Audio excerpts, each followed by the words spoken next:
Welcome to A Well-Designed Business with your host, Luann Nigara. Luann has a lifetime of experience building a multi-million-dollar business with her husband and cousin, and she knows the challenges you face in your interior design business.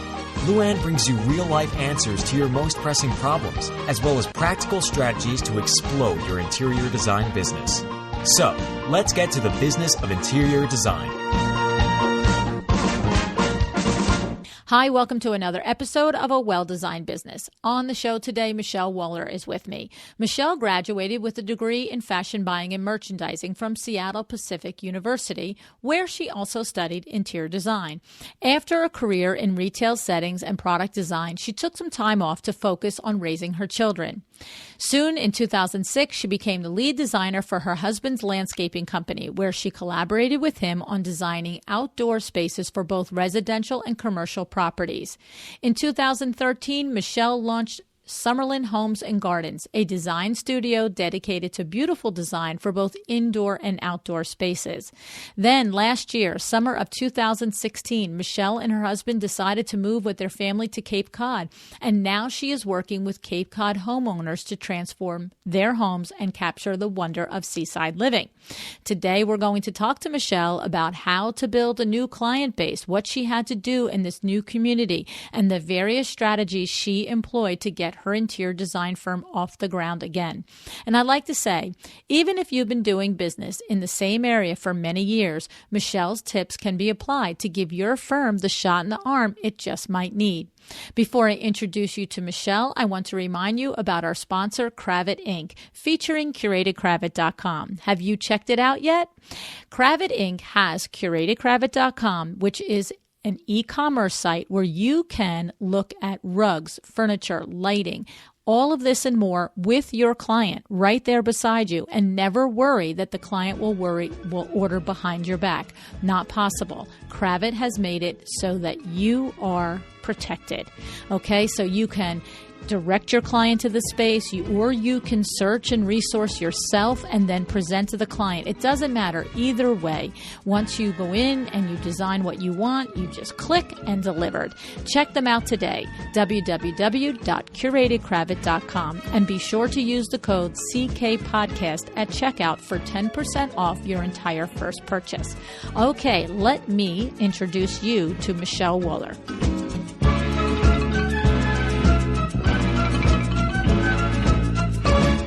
Hey, Michelle, thanks so much for joining me on A Well-Designed Business today. Hi, Luann. It's so nice to be here. Thanks for having me on the show. Yeah, so I was telling everybody a little bit in the introduction how we got connected through Brittanie from My Design Assistant. She was on the show, and you heard her on our podcast here, right? I did, and I reached out to her when I needed some help, and it's funny, she is out on the West Coast in Oregon.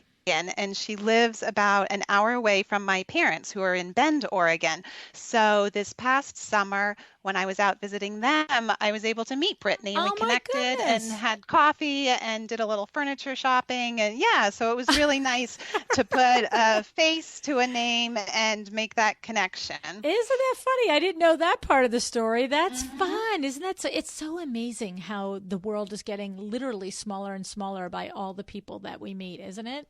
Through these online things and these virtual things. It's crazy. And, I'm completely, off topic starting the program here, but I just want to share. Isn't it funny how you really, I have noticed, because I've been going to different conferences, Las Vegas Market, and then the Atlanta Design and, Fall Design Week, and I've been to podcast conferences. And we were saying when we were in Atlanta, there was a bunch of us a bunch of the designers and myself and Mark McDonough and Nancy Ganskaufer, and we were just saying how you just start talking. You don't, oh, and hi, and oh, this. It's like you know each other. It's so bizarre, isn't it? It's fun though, right? Yeah, it is fun, and I like connecting with people in the industry, and then you find out that you have this connection that you share, or you're interested in meeting this person, and they say, "Oh, I know that person. I'll give them a call and make the introduction for you." So, yeah, and that's definitely been helpful for me as I've been reaching out and making new connections down here on the Cape. Yes. So we're going to talk about that right now. So here's the thing. you have been in the design industry for 10 or more years, okay? And then your husband has a landscaping company, and I said all this in the introduction. You worked with him there, and then you launched your own firm, interior design and exterior design, in 2013. But then a year ago, so we're recording in 2017, you and your family and your kids, your husband and your kids, you all moved to Cape Cod, and now you got to start over again. And so let's talk a little bit about that, because there is differences in starting a design firm from scratch as a newbie, but it's not like, hey, 16 legs up there just because you have some experience. It's still a new market. You have to, find your feet. You have to find all your vendors, and you have to find the clients. So tell us what happened a year ago when you guys decided you did this for happy reasons. I mean, you wanted to move to Cape Cod and have a different lifestyle. So what happens when you get there, Michelle, and you're thinking, okay, what do I do first to get this business up and going again?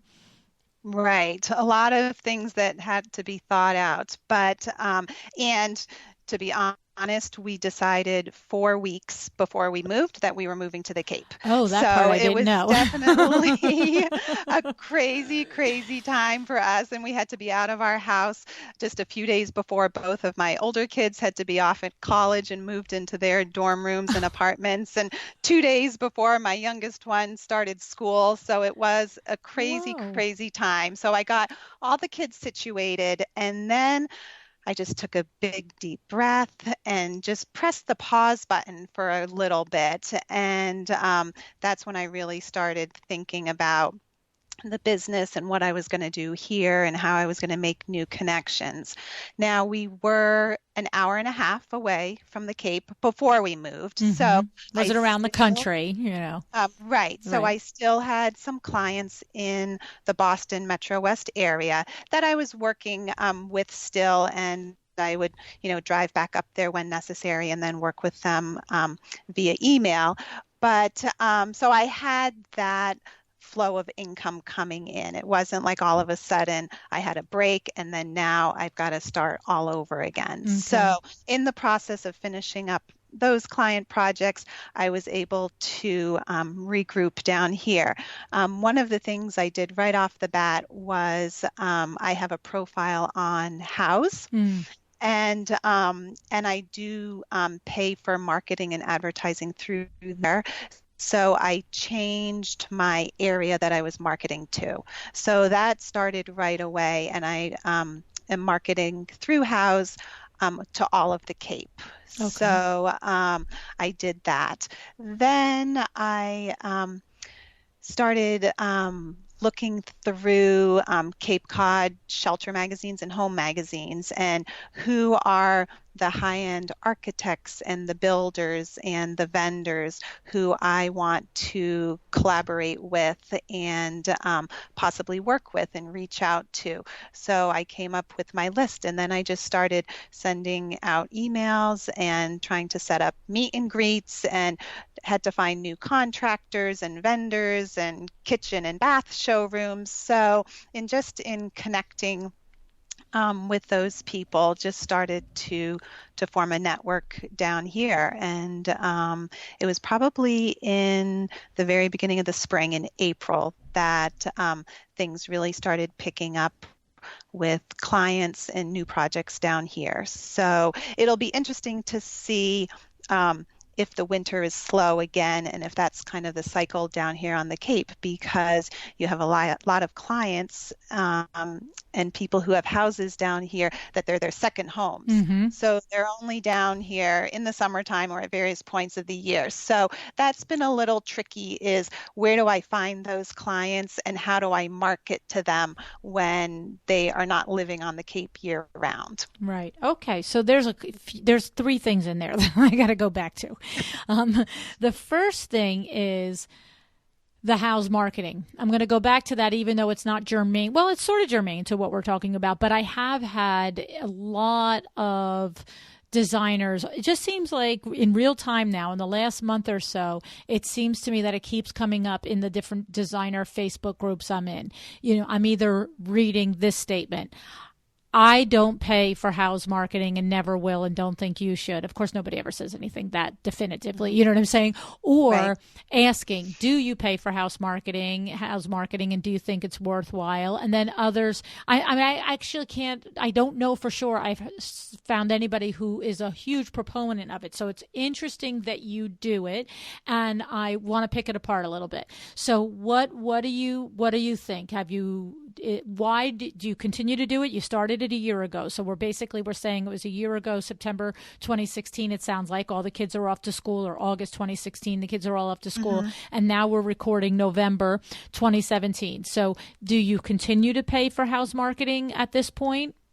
I do. Okay. And Tell us about it. I've probably been paying for it for 4 years Okay. now. Okay. So you believe in it. Yep, I set up a profile and probably was on there for about a year without paying. I can't even tell you whether I got a lead or not, maybe one or two, but it wasn't much. And so then I started paying for the marketing, and the first year, maybe 30% of my business came from house. And then year two, 50% of my business came from house. And the year before we moved, 80% of my business came from house. Wow. Okay. So can I say that would have happened if I hadn't paid? I don't know. Right. But it was successful, and it was worth it for me to be paying. So I continued it when I came down here. I just switched the targeted area to the Cape. And the thing about it is I know there's different programs and different levels of how many counties or areas that you purchase, but let's just call it a $10,000 investment. I mean, is it anywhere near that for you, that level of investment? Not even. Okay. No. Okay. No. So say it's a 5,000. I mean, we're talking about one or two good solid projects cover this expense.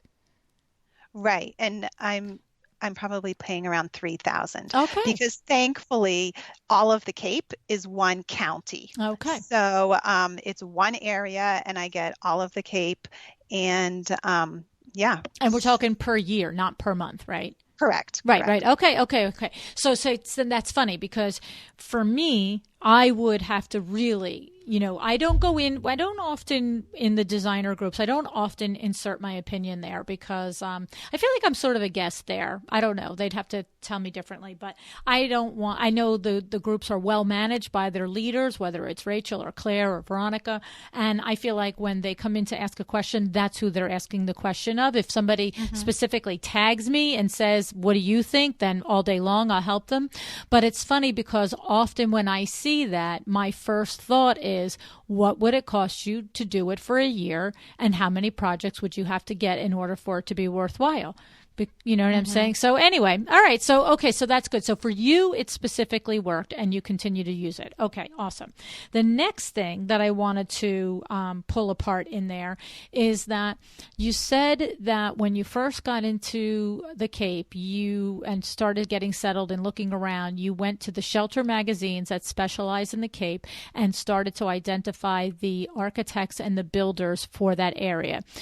Tell me about that real life process of either phoning or emailing and asking for a coffee date, or asking for a conversation, or trying to make that introduction. Because I think that so many people, there's all different types of personalities, right? So some of us are born and just like would talk to the wall. Okay, hey, Mr. Architect, how are you? I just moved to the Cape. Let's have coffee. Like, that would be me. I'd like, okay, talk to the wall, and I could literally invite 10 architects, and 9 could say no, and I could not care less.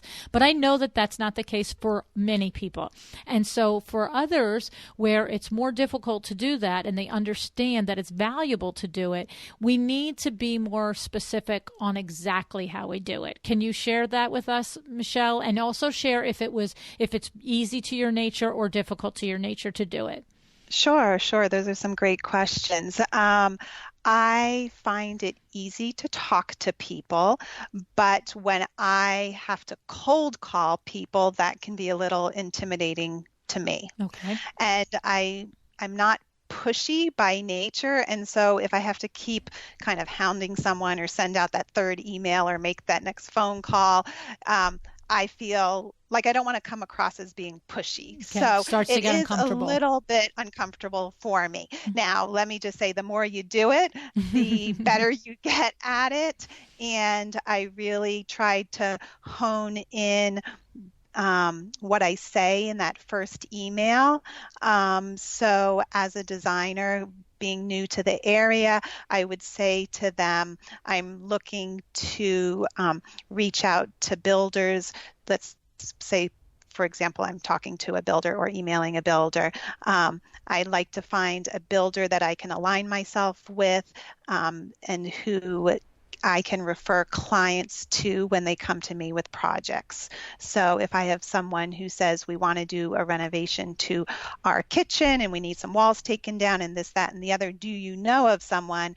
I can say, oh yeah, I know this great builder. I've worked with him before and I'd be happy to pass along his information to you. So I kind of go into it as that way, as I'm looking to build my team of people that I can refer to my clients, and then also to say to them, let me share with you a little bit about my company and what I do and how I could help your clients. So when I meet with a kitchen designer, for example, they are picking out all the kitchen finishes and furnishings and stuff like that. But then the client may say, okay, well, if I go with these cabinets, then what color walls should I do? Or what kitchen table should I pick? And a lot of times the kitchen designers don't want to go there and don't want to be making all of those decisions. So that's where I can say, you know, that's where I can help you out and I can help your client make those decisions so that they can quickly make the decisions that affect you, and then we can all keep the project on track. So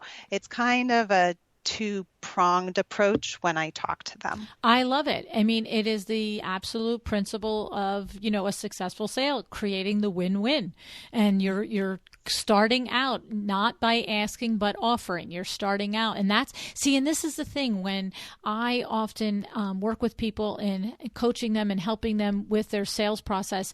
It's uncomfortable because you think you're starting out asking for something, right? But as soon as you flip it and realize you're starting out offering something, somehow it doesn't seem as difficult. Okay, I still recognize that there are levels of difficulty for every individual, but it's not nearly as difficult as if you phrase it exactly the way you said, Michelle.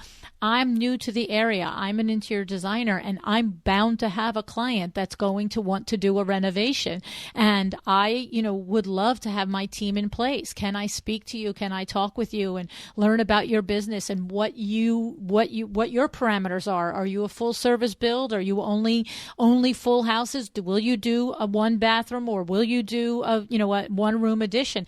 And there it's putting it all on what you can do for them. And then of course, as you said, then you work into the conversation how you can help, how they can possibly refer you back. But I think it's brilliant. I love it. I think it's amazing. I hope that somebody listening will understand that is the actual number one ideal way to introduce yourself in a sales call, is to say what you can do for that person. So good for you. The other thing, yes, the other thing in there that you said was, oh, okay. I wanted to just point out that you mentioned that it took from September or August, whenever you moved there, till April to really see some momentum picking up. And of course, we have the possibility that the April it started to pick up more heavily because it is a seasonal community. But the fact of the matter is look, we both have to just say it out loud that you just don't pick up and move an hour and a half away and the pipeline, starts just the way it was where you were an hour and a half away before. So I think that it's good that you mentioned that it does take several months for all the engines to start to hit all their points, right? For all the different marketing avenues, all those different connections, all those emails, all those coffee dates to start to gel. Because even like if we think about the introductions to architects and builders, I'm sure there were situations where you had an email, even if it went back once or twice, that it could have been somebody that you still haven't really managed to make a solid connection with, right? And others where it just sort of hit it off a little bit better and you got solid with quicker, right? Right, definitely. And then some people, you don't hear back from at all. So do you then following up with them again? And I'm not a natural born salesperson. So this practice has it's been difficult for me, and you kind of learn as you go along and you figure out what works and what doesn't. And you come off of a conversation and you're like, oh, I should have said this, or, oh, why didn't I mention that? But you know what? It's just a learning experience, and you just kind of keep putting one foot in front of the other. And I connected with a builder, and then he reached back out to me and we met. And, he said, if I have a client and they're in need of your services, I'll be happy to pass their name along to you or give your information to them. And then he sent me an email out of the blue and he said, I'm doing 4 spec houses. Will you come on board and help me with all of the finishes? Whoa. So we are towards the end of making all the decisions on the first house. So that was just talk about slam dunk, right? Yes. Yeah. Because not only really do you nice really, experience. Oh, that's awesome. I'm so happy for you because not only did you cement your relationship with him, the two of you worked together and he saw all the value, but you have the opportunity that any number of these people that buy from these homes will now hire you as their interior designer. Exactly. Yes. That's terrific. Good for you. Good for you. That's awesome. And the thing is about the people that don't call back. Here's my feeling on that, particularly as it relates to the process that you're describing, trying to set up and establish relationships. The thing about it is it doesn't require, say you identified in your shelter magazines 6 architects and 6 builders. It doesn't require you 12 solid contacts in order to get your business off the ground. Look at this one builder. So the thing is, if you email or call 12 people and 6 of them don't call you back, you actually at this point don't have to have that, oh my goodness, do I have to keep bugging them? Do I have to keep coming back? Just concentrate on if only 2 call you back. Concentrate on those. Keep that door open. Bring value to that relationship. See what you can do. And then a month or 2 months down the road, okay, circle back to that list again and maybe, hey, how are you? I mean, you see what I'm saying, right? I'm sure you've already experienced. I'm just sort of expressing it for somebody who's sitting there going, oh my goodness, how do I do it? Right. And then not to take it personally. Right. You have to develop a little bit of a thick skin and not take it personally. Well, because Just the move truth on. is it's not personal. Let's be real. The person doesn't know you. It's not possible for it to be personal. Exactly.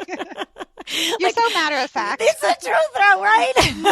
I know, but don't we always do that? We're like, oh my gosh, did I not word the email correctly? Or, it's just I can't tell you that inner voice that plays in your head. And I say that all the time, though. I say it to the people I'm working with. I say it to the people on my team. I say it to my kids. I'm like, is it really about you? Like, are you kidding me? They don't know you. That's so true. It's about them. They're busy at the moment. They're overwhelmed. They have 3 designers that they love. They don't need a new designer, and they're too busy to even be nice enough to send you an email and say no thanks. Do you know what I'm saying? Exactly. Yeah, don't even worry about it. So, okay. All right. I love it. I think that's so valuable what you just shared, and I'm so thankful that you explained that process because, that process is a worthy one to do, even if you are in the same town for 30 years and you're doing business. I've got it with Window Works now. I've got, Kimberly is doing sales on her own for 2 or 3 years, whatever it is. And Rich has just started doing sales with us just past spring. And I'm saying all the time, I'm like talking to Kim, identify the designers that you want to work with. And I'm saying to Rich, call the architects that you want to work with. We're here 30 plus years, but we don't know everybody and everybody doesn't know us. There's always a new pool of people out there. So it's valuable experience. Yeah. And then even beyond people in the industry or related to the industry. So there's the Cape Cod Young Professionals group that meets a couple times throughout the month. And then there's a Cape Cod Women's Association that meets. So even getting out and meeting people, they might not be in that particular industry, but you never know who they're going to right. know, or you never know if they need a landscape project in their yard, or, That's right, it's just right. those connections. Almost that everybody happen lives in a organically. house. Yep. They live somewhere, right? So, and the thing is, I find, you tell me how you feel about it, but I find my personal experience with networking groups is that unless I really make an effort to become involved, whether it's on a committee or a particular project that the group is, trying to get off the ground, just showing up and doing your, 1 hour, once a month meeting and having, a glass of wine over a conversation isn't really the best way to get a high return on that investment of spending that time in that group, right? Don't you feel like you really have to get to know people by being involved with them and partaking and giving to the organization in some way? I think that's true. But then I think too, when you go to one of these meetings, there's a larger pool of individuals, and you might gravitate towards one or more of them, and then that's kind of your jumping off point for the start of the relationship or making the connection. So at one of these meetings, I met a woman who was in sales for one of the shelter magazines here on the Cape. Wasn't that convenient? Yeah, exactly. So not only did she help me kind of reword my website a little bit to make it more Cape Codish, but then she also gave me some connections, or, you should call this person, or let me make this introduction for you. Isn't that nice? So, yeah. So that's just putting yourself out there, yourself out there. I love it. So you did really, a half a dozen truly actionable things to relaunch a business in a new location, rather than be there a year later and say, there really isn't any business in Cape Cod. No. And there's plenty of business. You just need to go after it and find it. Yeah. Right. Now, the next hurdle, you talked about it a little bit, alluded to it. The next hurdle will be, like you said, weathering the off season now, and also trying to figure out how to reach the clients that are predominantly summer, spring or summer, fall residents, and getting their attention for when they come back in the spring and they're ready to do their design projects. And I have to say that I'm curious what you're doing in those efforts, because I know here we've got Long Beach Island. We've got, what the heck is it called? The Hamptons in Long Island. We have the Hamptons near us. And then, of course, we do have the Jersey Shore.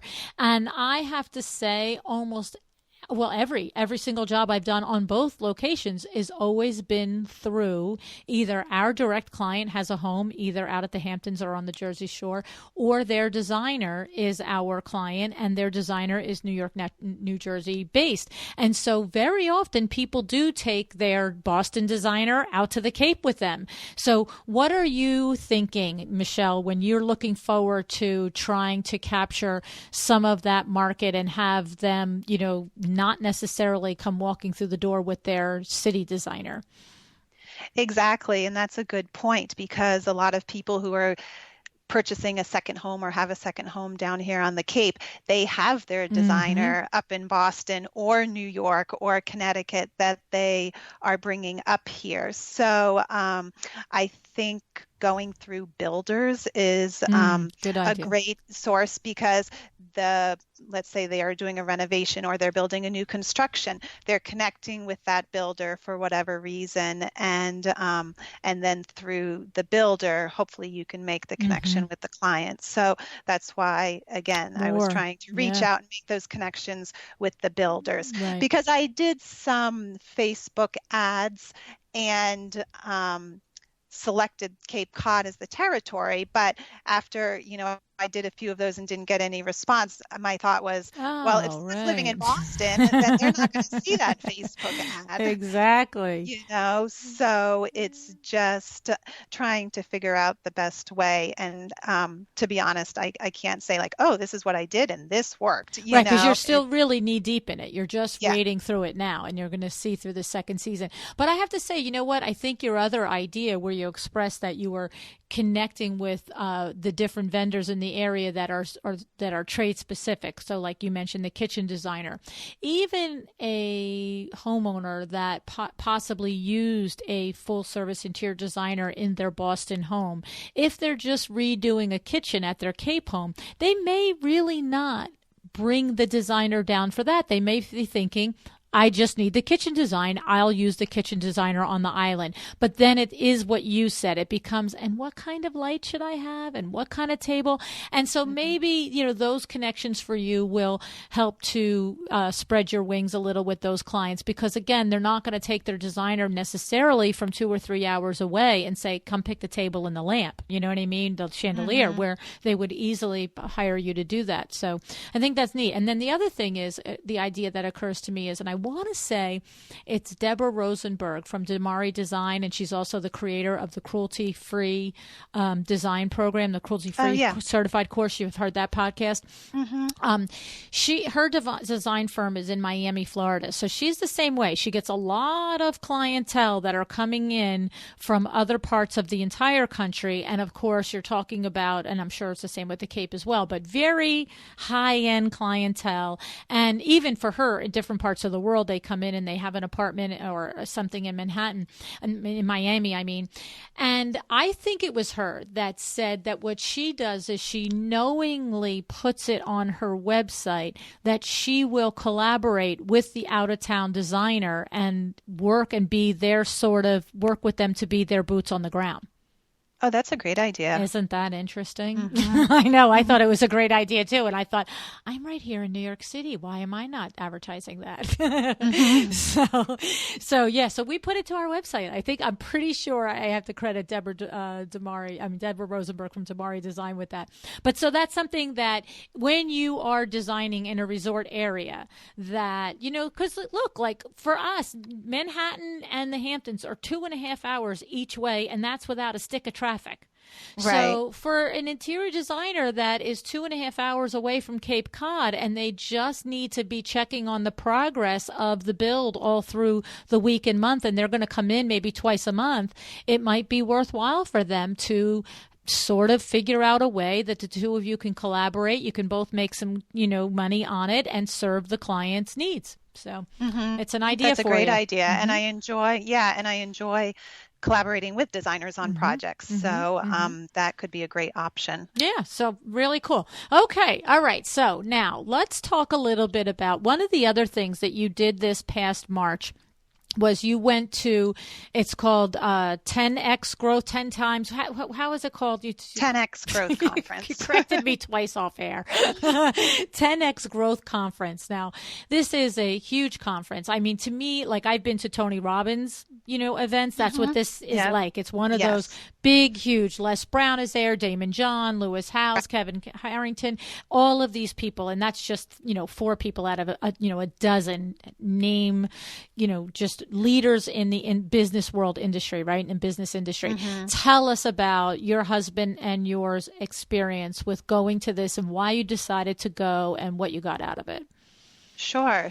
So my husband and I, my husband, had been looking online to find some videos to help him with cold calling in sales. Okay. Because he's a great salesperson when someone calls in and is asking about a service or product, but he was having just a little bit of trouble like making those cold calls. So in looking online for different videos, he stumbled across some videos by Grant Cardone, who is the person who put on the event. And he's a New York Times bestselling author, a speaker, an entrepreneur, a very huge successful sales guru, right? Yes.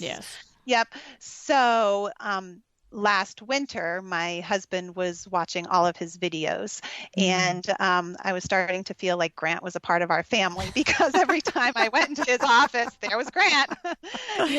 It's like, hi, Grant. Hi, hubby.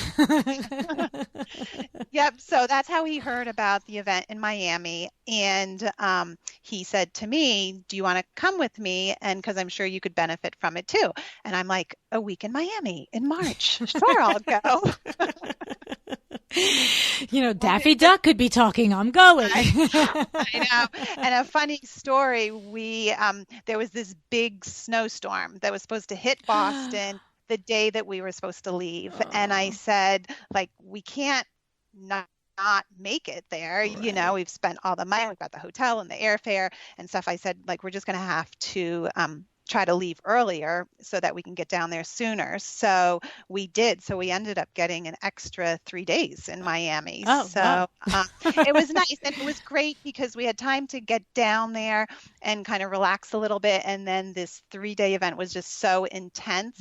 And then we had 3 days at the end of it to just sit by the pool and go over all of our notes, because that's awesome. Just taking so many notes and just able to come up with a list of, like, okay, let's take these things and how are we going to implement them into both of our businesses. And so I love it. The decompress time to really, go through. So tell us about that. So you both are sitting there at the pool. You've got notebooks filled with ideas and, things to do.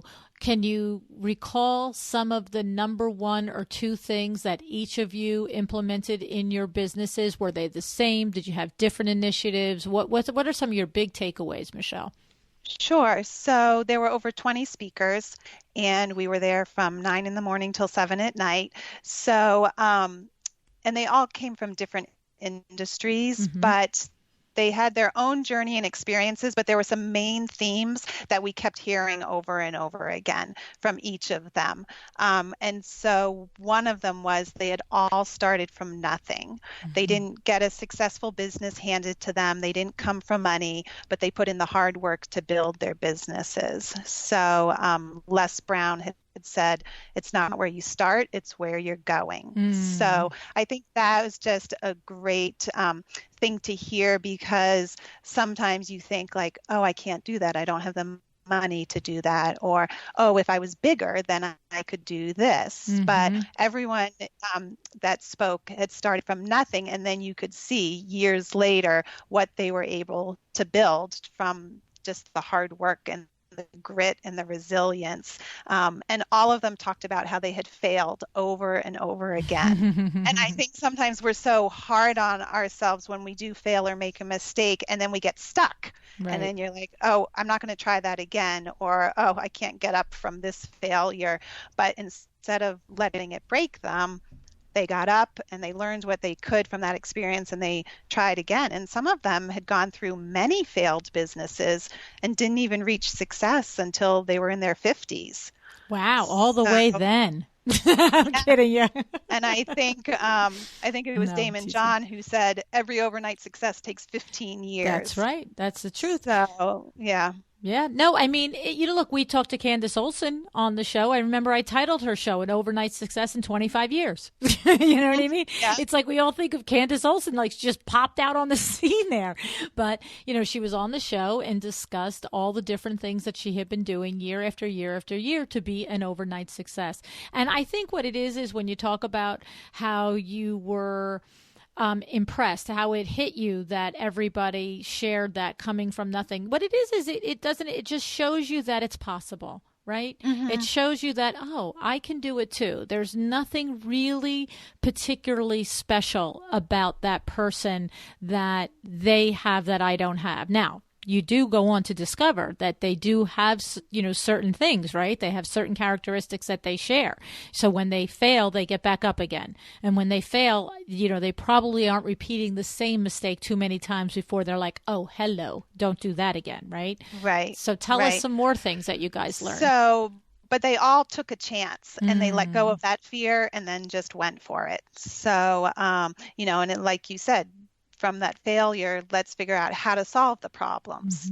Don't be afraid to face them and to tackle them. And one person said to think of the problems more as a puzzle or a game. And it's more like taking those pieces of the puzzle and fitting it together and then making adjustments and continuing to evolve, And then another thing that they talked about was your connections and the connections that you make and how they're such an integral part of your success. And so I really took that to heart as when I moved down to the Cape and said, okay, who do I want to connect with? Who are the people that I want to align myself with or be on a team with? And who can I learn from? And then, because they say that you're the average of the 5 people you spend the most time. I was just waiting for a moment to say that to you, and you said it right. You said it already. So that's the truth. They say you're the average of the 5 people that you spend the most time with. And if you look around, take a look. What are those people like? And it's true. It's true in business, especially because you're going to be associated with those people. So if a builder or a kitchen designer has a bad reputation, has a reputation for not delivering on time or on budget, or for being, less than somebody with, less than honest and not doing business with integrity, you can be none of those things. But if you're always on the job with that particular person, you are going to be known as, you're going to be put in the same pot with that person. So I think it's awesome that you, with intention, looked around and, decided who you should reach out to and who you should associate and align with. That's awesome. Yeah, and even when we first moved into our house at the Cape, we needed to have some work done. So I had a painter here, I had an electrician, I had a plumber. And, the ones who said they would call back with an estimate but never did, like, I'm not going to refer them to a client, Right. And then the ones who did show up and did a great job and at a fair price, like, I'm happy to refer them to a client. So you have to make sure that you're putting your name next to those people who share your same standards. And what you expect of yourself is what you expect of others. And they need to, Yes. Yeah. And how about your husband? Did he find some aha, some little, key to unlock that fear of cold calling? Did he find a way around that within all of the videos or within the conference? What was his lesson in there? I'm not sure I can speak for him as far as what specific things that he learned, but I know that he did benefit from them a lot and that he has taken the information that he learned from Grant and put it into practice. And he's definitely seeing the benefits in his business. Good. It seems to me that with the lineup that I saw online of all of the people that were at that conference, he probably had at least a moment where he realized what we said a little while ago, that the cold calling isn't about you. Don't worry about it, right? Like these people don't build up from nothing by being afraid to take a chance and to put some risk on the line. So, so hopefully that's where he found some information. But okay, so what else? Anything else of specific that you can say or think of, Michelle, where you had this moment, this aha, this experience, this learning lesson from it, and you're like, and then I turn around and did this? You know what? So many of them just had a mindset of optimism and positivity. And it was almost contagious when you were there. You could feel it in the room. And Les Brown was going through cancer when the conference took place, and I'm not sure how he's doing right now, but he said when he came out on stage to speak, he could feel all of that positive energy radiating in that conference room. And for the time that he was standing on stage, he felt no pain in his body. And he had that energy to give his talk. So it was just a very powerful feeling of that positivity that was there, and the people that were attending. And so I really believe in the law of attraction, and what you put out there to others and to the universe is what you get back. So I think starting your day with positivity, I always, in my journal, write down the top 10 things that I'm grateful for that day. And it just puts things into perspective. And talking or making a list of those things that you're grateful for and that positivity, it puts yourself in a positive mindset. And I think the more you build up those positive thoughts, it's almost like a wall that keeps the negativity away. Well, it's a practice, just like anything else. You wouldn't, would not take up tennis and think, well, I'll just do it once every 3 months and see if I get good at it. You know what I mean? It's the same thing with adopting a mindset for success. It's the exact same thing. In the beginning, it's something that if it's not your nature, it's something that you have to, with intention, plan to do. And if it's what your exercise is, starting with a journal and the 10 things you're most grateful for in the day, if that does it for you, then that's great. For somebody else, it might be taking a walk in nature. It doesn't matter what the mechanism is, but it's important to develop it and practice it and do it just the way you would if you learned any other skill, because then it becomes something that just becomes part of you. Just like when you learn to play tennis eventually. You don't have to practice every day to go out on a Saturday afternoon with your friends, right? And I think it isn't very intentional. So I even set my phone alarm to go off several times throughout the day, and a message pops up and it will just say, breathe or reflect. And it's just like a pause button for me, to just stop all the busyness of the day and take some relaxing breaths and reflect and just say, okay, how is my day going? Am I focused on the most important things? Or even like, thank you, God, for this day and the opportunities that you've been given to me, and I think it's so easy to get caught up in the craziness of your daily work and like, oh my gosh, I have these 4 shades of white and how am I going to decide which one is going to work best? Earth-shattering decisions. Let's be serious.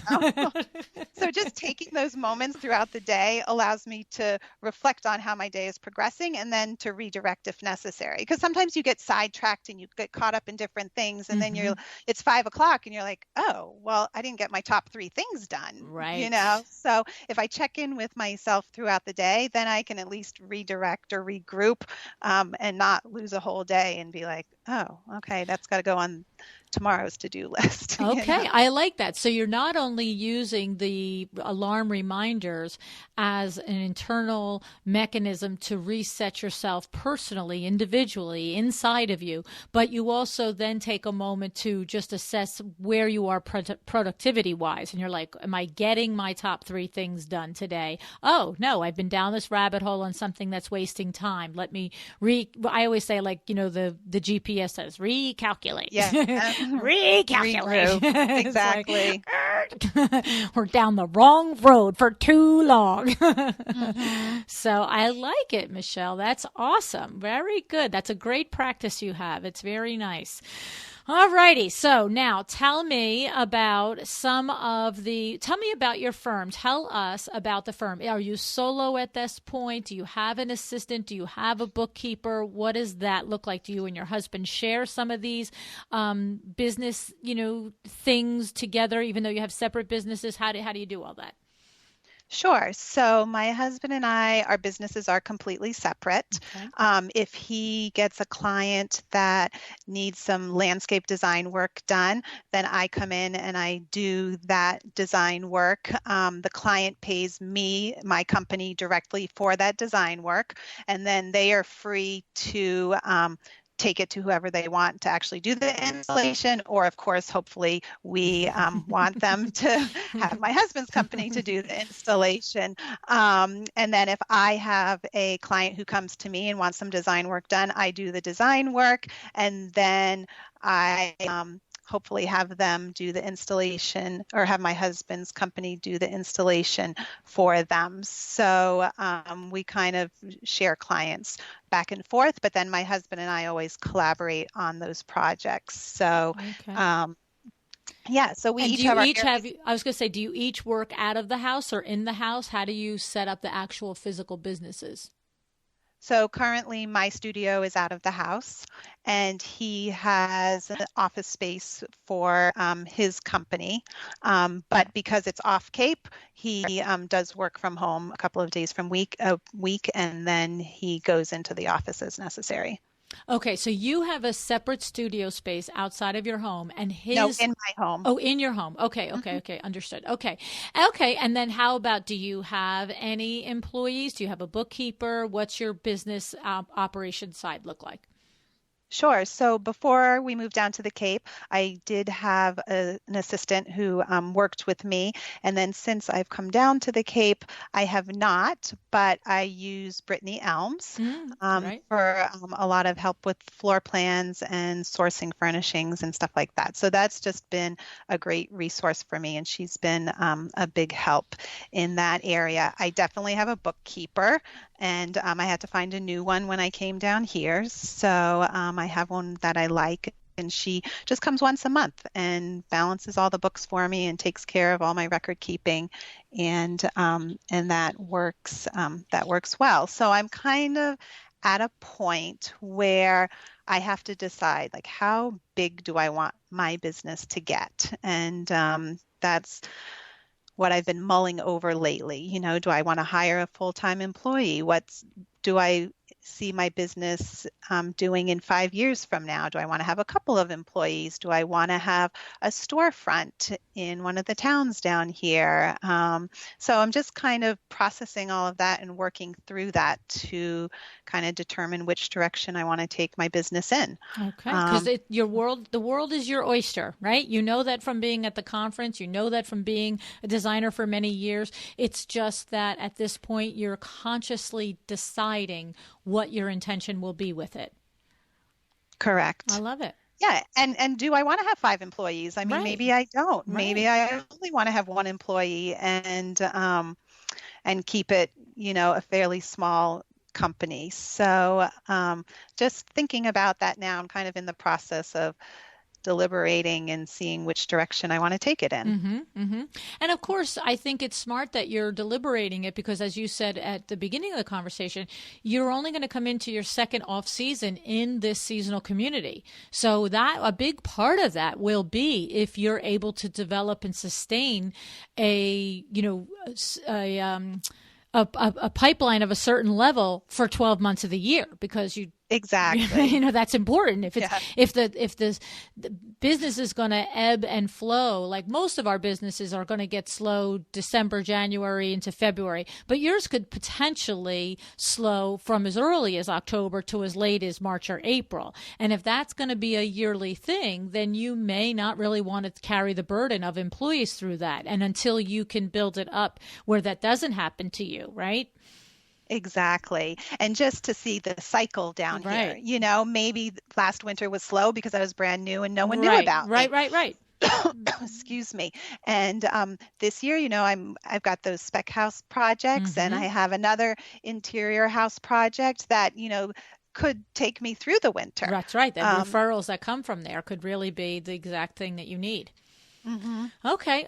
And so let's go back to Brittanie for a second. Let's give a little shout out to my buddy there. So Brittanie, and because there may be people that are new to the podcast and aren't really sure who we're talking about. So Brittanie Elms is the owner of My Design Assistant, and she was a guest on my show, and I'm going to look it up while I'm talking, and there I'm going to be a huge multitasker at this moment. She was a guest on episode 149. And tell us a little bit about, I think for anyone that is a solopreneur, for sure, and of course not restricted just to solo, but when Michelle explains to you how Brittanie works for you, then go back and listen to episode 149 and listen to Brittanie explain it as well. But for anyone that this is new information, tell us a little bit, because I think that's pretty awesome that you are able to utilize her services, because this is exactly how and when to do it when you're not sure about the pipeline, when you're not sure about the seasons, and when you are new. So tell us a little bit about working with her, Michelle, and what does she do for you? She was great because she's very flexible as far as the size of the project and how many hours are going to need to be put into it and how soon you want it. So she was easy to work with in that way. I had floor plans that needed to be done up. So it was a new construction home, and the owner was trying to decide where to put the windows, where should the fireplace be, how big should we make the bookcases on either side. And she wanted to get a sense of the furniture floor plan. And okay, can we fit 2 couches in here? Do we need to do a couch and 2 chairs? And so we were working with that. And so I sent all that information to Brittanie via mostly email and then some phone calls. And she drew up all of the floor plans for me. And then she would send them back to me, and I'd say, you know what, it looks great, but let's move this a little to the right, or let's swap this with this, or let's give the client 3 different options so she can see the different furniture configurations. And the next morning I'd have those in my inbox ready to go. It's basically your design assistant is virtual. That's the idea. Her company is called My Design Assistant, and you can work with Brittanie from anywhere in the world as long as you can connect with her by email and or telephone. And so do you have to commit to a certain number of hours per week or per month with Brittanie, or can you do it on a project basis? Tell us a little bit about that. Well, I think if we go back and listen to her episode that she recorded with you, there was a certain amount of hours that you had to commit to, but she has changed that. Yeah, we should probably leave that to her. You're right. But so I just want to get a feel for the experience of working with her and how easy it was and what level of hand-holding that you have to do in order for it to be successful.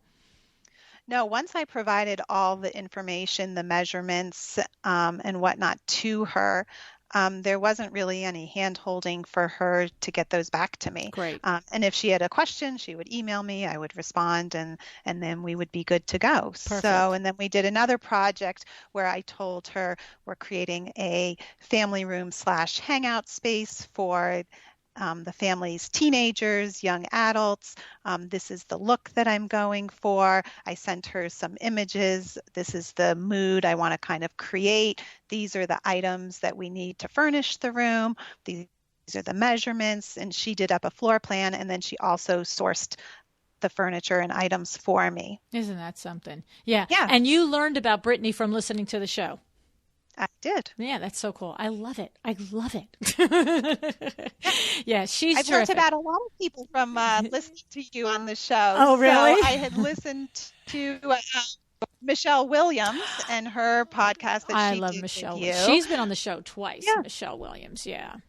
Yeah, and it's a funny story. Just a few days after I'd listened to the podcast, I met with a woman who does window treatment fabrications, and she said, I have this event that I'm helping put on that I think you might be interested in. It's called Pricing Without Emotion. Mm-hmm. And I said, Pricing Without Emotion, where have I heard that? I said, who's putting it on? She said, Michelle Williams. I said, oh my gosh, I just heard her last week on Luann's podcast. Oh, this is a sign. I have to go. So I did. And I mean, Michelle, the information she shares is just invaluable.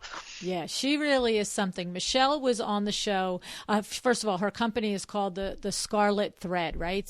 I always want to say, that's the way it's named, the Scarlet Thread. And she was on the show first talking about her consulting and coaching business, and she does specialize in interior designers and window treatment consultants. And then she also came back on the show and talked about Profit First, because she's a certified Profit First coach. And she's a smart lady. She's a smart lady. She is. Yeah. I met her at the IWCE, the International Window Coverings Expo last year in Charlotte. And she, Kimberly, who works for me, went to a couple of her seminars, and she was just like, I love her. Mm-hmm. And very numbers driven. Yes. It just breaks down all of your numbers. And we were getting to a point at the seminar where this is how much you should be making per hour. Right. Right. And so she just breaks it down. And actually my husband and I were just talking about her this morning, and I said, you know what, we should really give Michelle a call, because I think she could really help you with getting your numbers in line. Yeah, I love it. I mean, and that's how I am. You know me. I like the specifics. Don't talk. Even when I asked you about talking with the architects and stuff, it's like, it's one thing to broad stroke it, but for me, when I'm helping somebody, I want it to be specific. And when you're telling me about something you've done, I'm only interested in specifically how you've done it. And that's why Michelle and I hit it off, because she does. She gets down and digs it out and really teaches you the ins and outs. So that's terrific. So has that event happened already? Have you seen her in person yet, or it's coming up?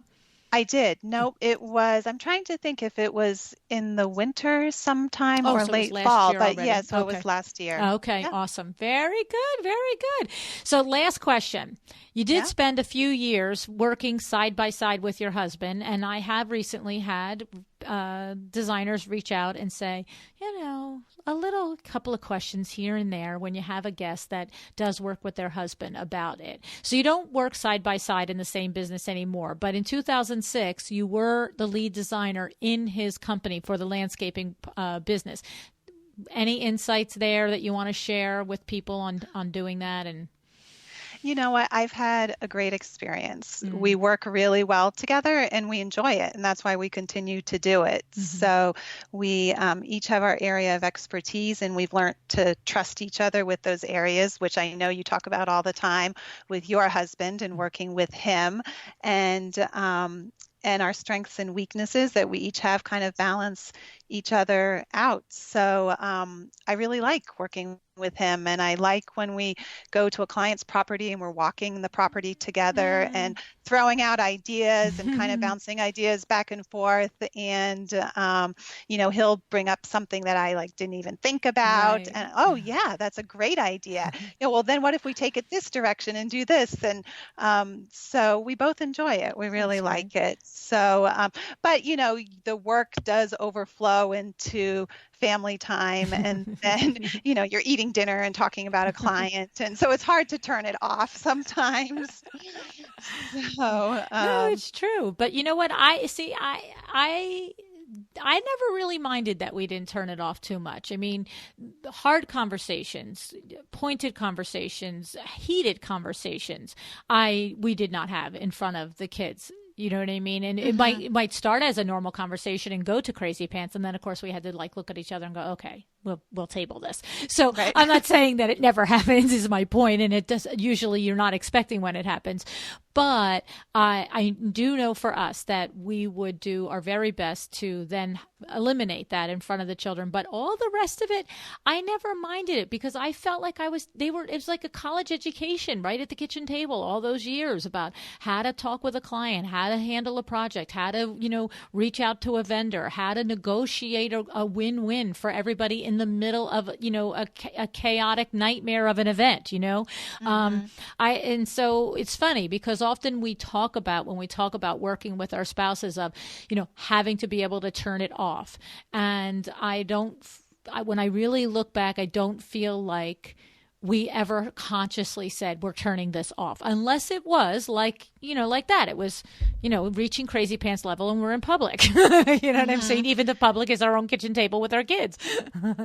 Right. And I was thinking the same thing about what an invaluable lesson it is for our kids to hear Mm-hmm. it, Mm-hmm. or for us to even have a conversation like today we had a really difficult client Right. and this was what came up and this is how we addressed the problem and this is how we came to a resolution. And Right. your kids are absorbing That's all right. of that, and they can hear that and then we can elaborate by saying, you've probably had an experience like that with a friend before, Mm-hmm. so how do you think you could handle that next time? Right. Or, yeah, they're taking it all in. Exactly. And I also think it sets the stage for, there's no whining in my house. Don't tell me how hard your job is. Don't tell me that your teacher is this. It's like, whatever.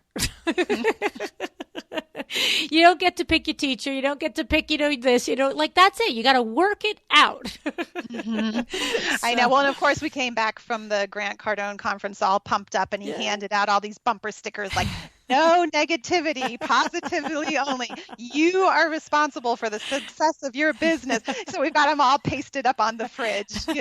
So the kids are hearing that all the time. That's right. So, That's you right. know, Well, I hopefully think sink that's in. what I was saying. It teaches a work ethic. It teaches a stick-to-itiveness. It teaches an internal accountability. As far as I'm concerned, I always felt, and I see it in each of our kids. I have to say, I do see that hardworking ethic in each of them. And I'm happy and proud of it, honestly, to be truthful.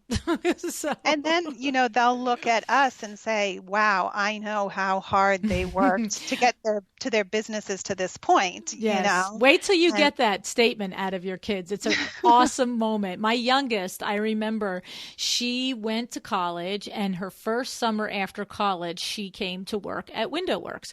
And she was around it 24/7, especially because she was the youngest. And I guess it was maybe 3 or 4 weeks after she was working there. And your first job out of college. I mean, it wasn't like a first job out of college. She had worked in high school and different things like that. But I mean, it was her first office job. Before that, she had worked in waitressing and, yada, yada. And again, you hear me. I'm a take no prisoners person. If you're coming into work, come into work. And it's not like, whatever. And so I would, treat her just like anybody else. Here's the manual. Here's the chapter on this. Go read it. Come back, ask me questions. I'll, have Adriana sit with you for a half hour, go over it. But then, get in your chair and do it, And so after about 3 or 4 weeks, we were out to dinner with a bunch of girlfriends. We do this moms and daughters dinner every so often. And so the one of my girlfriends, she looks at her and she's like, oh my goodness. She goes, you've been working at Window Works for a month. How is it going? And she just looks at her and rolls her eyes like, it's a little insane. Like my parents are insane, And so she goes, no, seriously, how is it going? And she just looked at her, and I wasn't really in her conversation, but I heard her. And she just looked at her and she said, all I can say is I have grown up hearing about this business from the day I was on this planet. And I am in absolute amazement at the number of details that these two people handle in a day and crosses their desk in a day. And I was just like, yes, bam. Yeah. You know what I mean? Yes. Because that's what you want. You want them to recognize and understand that work is not easy. It isn't all fun and games, and that you have to put your head down and you have to do a good job. But when you do, then guess what? Your parents get to take you on vacations, and all the other things that you see that seem so easy really aren't that easy. They're hard work, right? And all that hard work in the end is so rewarding.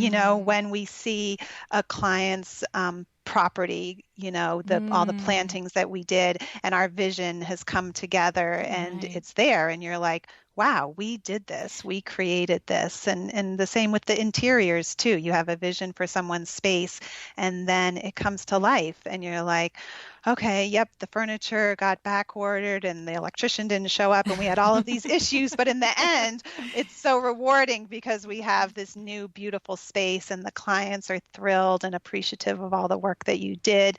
And it feels good, and it makes all of that hard work and all that effort you put in and blood, sweat, and tears worth it. It's the truth. I looked at your website. You have an outstanding portfolio, both interior and exterior. And it really is. And it's an accomplishment. And it's something that you can sit and you can appreciate and you can value. And you can look on and know that, like you said, you have a gratitude that you created that, yourself and your husband and it's just amazing. Your team. I love it. I think it's awesome. So I have to say, I really thank you so much for coming on the show and sharing with us this journey of starting over again in a new community and going back to the basics and the grassroots and the different things that you did. I think they're very helpful. I said it during the show. I don't care if you move to a new town or you just need a shot in the arm in the same town you lived in for 30 years. These things will work if you do them. Right? Thank you. Yeah, it's been so nice chatting with you too, Luann. No, thank you. Thank you so much. Have a great day. Thanks, you too.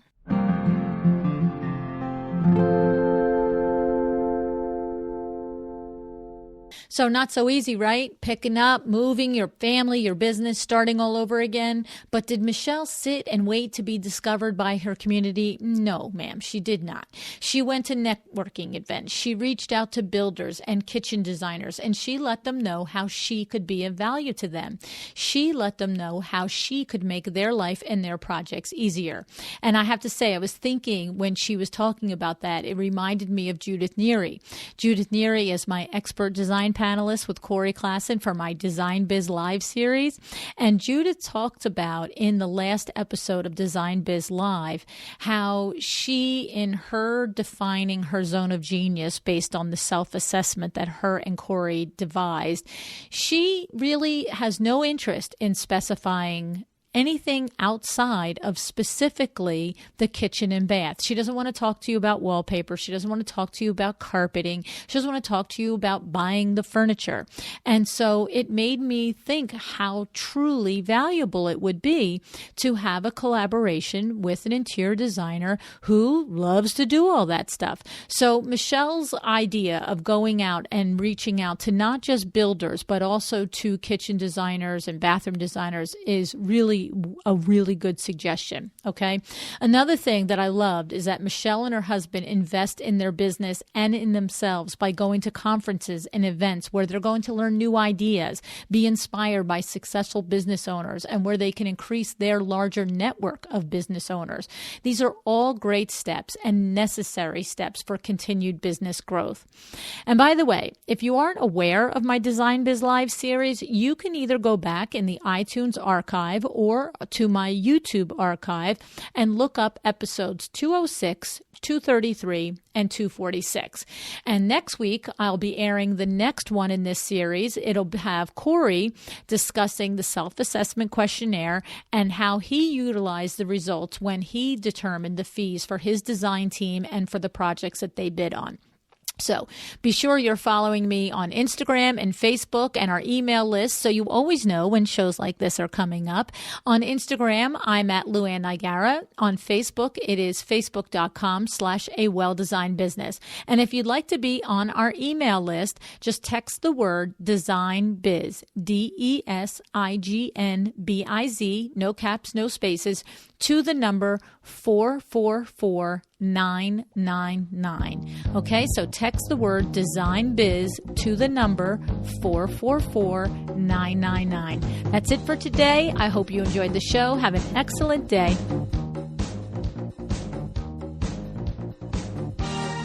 Thank you for joining me again today for another episode of A Well-Designed Business. This podcast is a production of WindowWorks in Livingston, New Jersey, your trade resource for custom window treatments and awnings. Learn more about WindowWorks at www.windowworks-nj.com. All of our music is original music by Room 2 Productions. Please contact us if you want to learn more about original music for your business or your events.